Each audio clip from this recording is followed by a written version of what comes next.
Welcome to the course on Industrial Automation and Control.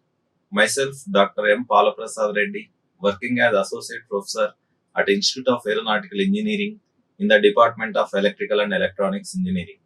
In today's class, I am going to discuss architecture of industrial automation systems. When you look at or when you walk through any industry, you can come across the various devices. Like you can see there is a lot of instrumentation involved, and there will be a huge number of sensors, and there you can see there will be a lot of machines are functioning to perform a particular task. All these sensors, machinery, instrumentation and control part, all these are connected together to perform a single task.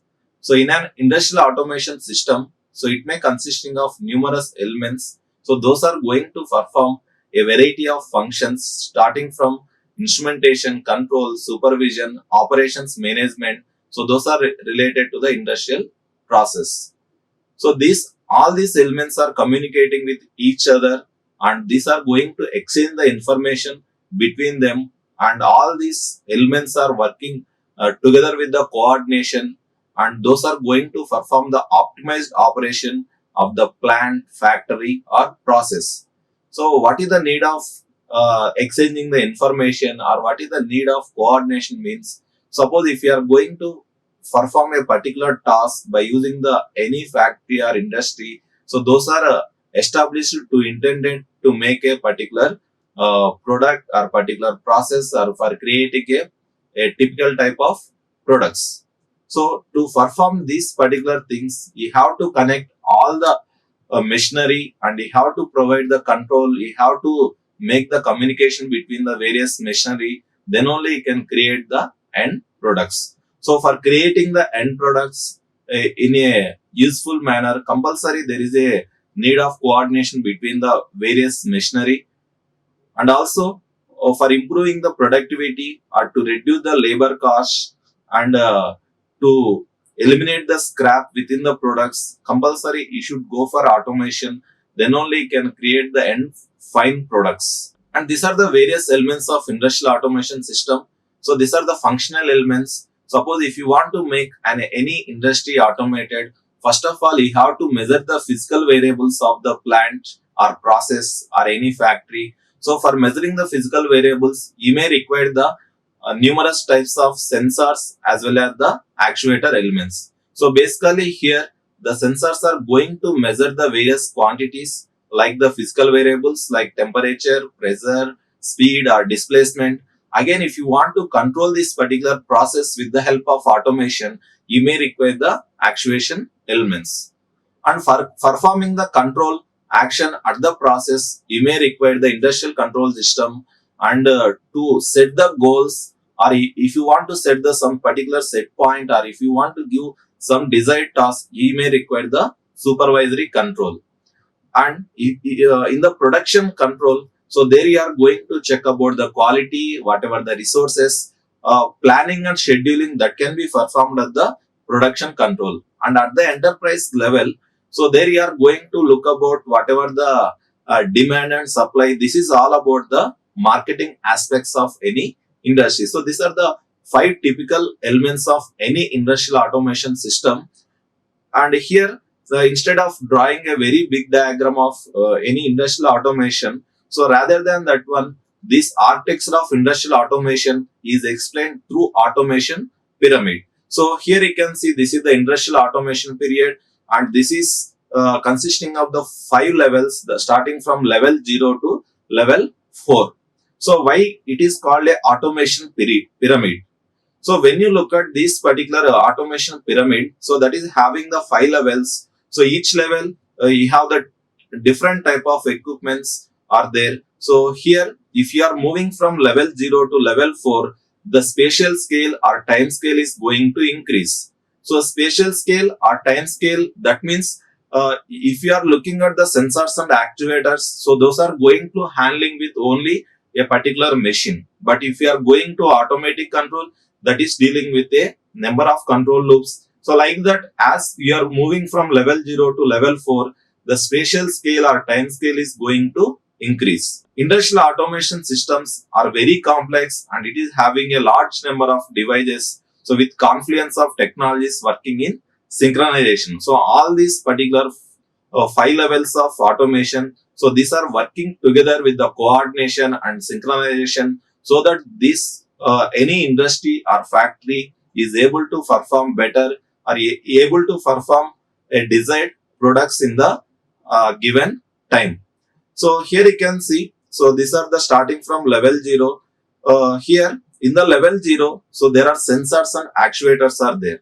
So what is the purpose of sensors and actuators means? If you are going to automate any industry, first of all you need to measure the physical variables of the plant or process. So if you want to measure any physical variables or process, you have to place the sensors over there.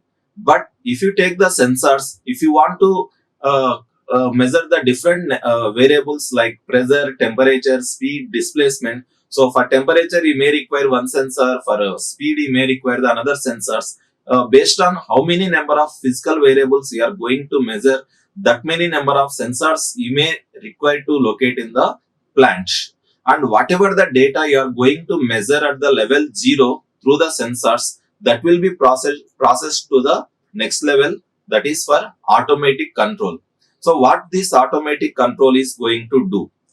So here the sensors are going to interact with the machinery only for a particular sampling time. So these sensors are going to give the physical variables maybe for only 1 second duration of time. So that is what we can call spatial time, or spatial scale of this level 0 is very less. It may be the 1 second. Why? Because the sensors are at any time, the sensors are going to give the values of physical variables to the automatic control only for a one sampling second. So that's what the time scale or spatial scale of this particular level 0 is very less. So now what automatic control is going to do, that is at the level 1. So in the level 1, this automatic control is going to get the data from various sensors. So in the level 0, one sensor is interacting with the only one physical variable. But if you look at the automatic control, it is going to interact with the various or numerous number of sensors which are locating in the level 0. So from all the sensors, you are going to get the information or data into the automatic control. So now what this automatic control is going to do, suppose if you are interested in controlling the temperature, and if you have given the 50 degrees centigrade as the set point, so if the temperature is 30 degrees centigrade, whenever you are getting the data through the sensors, then this automatic control unit is going to generate the control input. So this control input is going to move the control valves or whatever the electrical drives or any actuators, so that it is going to increase the temperature if it is below the set point.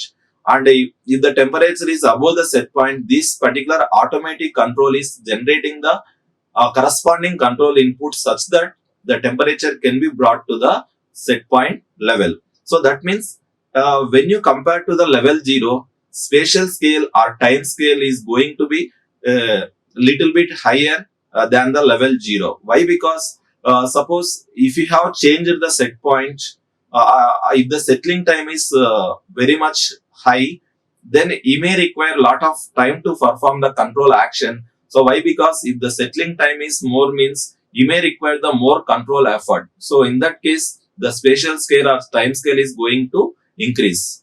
Now this is at the automatic control. So here you cannot change the set point in the automatic control level.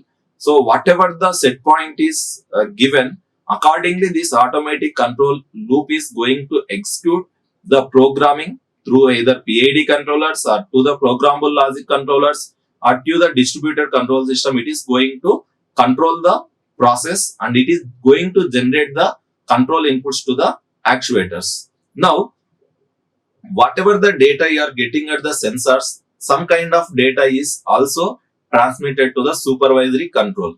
So what supervisory control is going to do exactly means, this supervisory control is going to interact with the various number of control loops. So in the automatic control, there will be a large number of control loops. Suppose if you have the temperature control, you may have one control loop in the closed loop. And if you take the temperature, pressure, for that one there will be another control loop. Like that, based on the how many number of variables you are going to control at the plant, that many number of control loops will be there in the automatic control. What supervisory control is going to do? So the control is going to control and monitor, and also giving the goal or set point to the various number of control loops located in the automatic control. So that is called level 2. So in the level 2 have the supervisory control.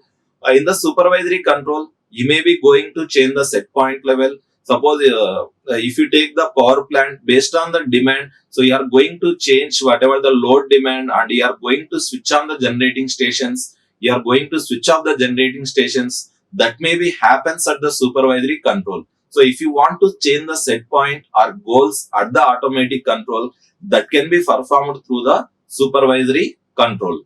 Then in the next level, that is the level 2, so there you have the production control. So in the production control, you are looking at what is the quality, how many products are produced, how whether the resources are available. So that is like planning and scheduling. Everything can be done in the production level.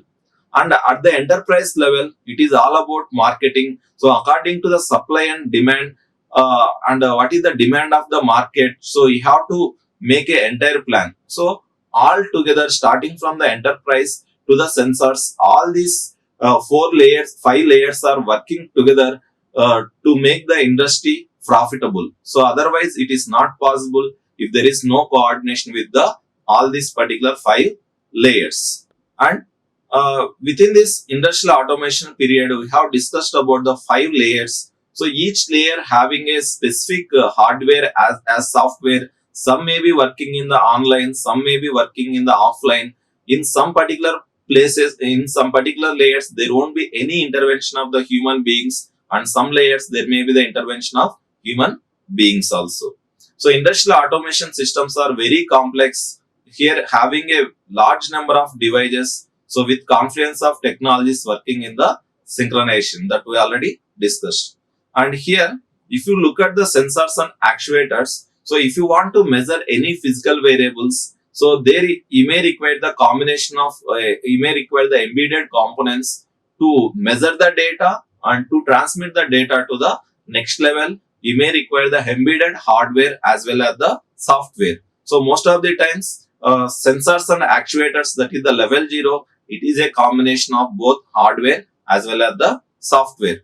So in the automatic control, so here sometimes you are going to use the real-time software, or sometimes you are going to use the dedicated software, like what you are going to work with the programmable logic controllers. So you may require the only PLC software to work with that one. So there may be a dedicated software. So based on whatever the data you are getting from the sensors, so this real-time software or special hardware that is going to generate the control input to this particular sensors and actuators layer. And in the supervisory control, so that may be done online, or you may be having the soft real-time or general purpose software. So here in the supervisory control, sometimes if you look at the SCADA systems, so in the SCADA system, so there may be a very big panels will be there. So that is called human machine HMI panels will be there in the supervisory control. So there you are going to monitor all the variables on the screen. So there will be a large number of digital panels will be there. Suppose if you are going to any power plant, there will be a large number of panels and boards will be there. So there you are going to get all the time the displays of various values of voltage, current, what is the power generated, and what is the demand required. And there the workers or there the employees are going to sit in front of that particular human machine interface machines, and they are going to observe those particular values, and based on whatever the requirements, they are going to give the command inputs to that particular HMI. So they can interact with the plant through the human machine interface that is possible in the supervisory control. So in the production control, here most of the times there won't be any automatic control. So in the production control, most of the times there will be managers to plan scheduling and to check the quality. And here in the production control, most of the times there will be a dedicated staff will be there. So they are going to work with the advanced tools and optimization tools, and they are going to perform the task like maintaining, scheduling, resource allocation, so that all the things can be done with the advanced tools. And at the enterprise level, so there they are going to do entirely offline, so that there they may involve about the supply, demand, and management, all these things involved in the enterprise. So these two are completely done in the offline with the advanced tools. But in the lower three levels, that is level 0, level 1, level 2, that may be a combination of both hardware as well as the software. So as this particular level 0, level 1 and level 2 that involves the completely hardware or software. So these three things together we can call it as the industrial automation, and these two together, that is level 3 and level 4, so we can call it as the industrial information technology. So these are the layers of automation, specifically sensors and actuators layers. So these are close to the process for measuring the process variables and send the information to the higher level for analysis and control. And in automatic control layer, so this is going to generate the control inputs based on the information received from the sensors, and these are going to drive the actuators or control valves. So these are located at the process. In the supervisory control layer, so here this layer is going to drive the automatic control system by setting the targets or goal to the controller. So if you are going to set some particular goal or set point from the supervisory control, all these automatic controllers at level 1 or layer 1, so those are going to act accordingly, and those are going to generate the control inputs to the actuators or control valves. This supervisory control look after the equipment, so which may consisting of several control loops. So that's what maybe automatic control may be looking at the physical variables, but supervisory control layer, it is going to look after the various control loops that will be there in the automatic control. That's what this spatial time or time scale is going to be larger than layer 0 and layer 1. And coming to the production layer, so here it is going to solve the problems like production targets and resource allocation, task allocation to the machines, maintenance management, and also this layer is responsible for quality as well as the inventory actions. So if you want to change the process, or if you are planning to make the new products or anything, so that can be done in the production control layer. So this is all about quality or maintenance or resource allocation and reaching the targets. And at the enterprise control layer, so this is going to deal less with the technical and more with the commercial activities. So these are going to be supply, demand, cash flow, product marketing. So all these layers are related to the complete market. The lowest level is faster in the time scale. Why? Because sensors are going to interact with the process only for in a sampling seconds.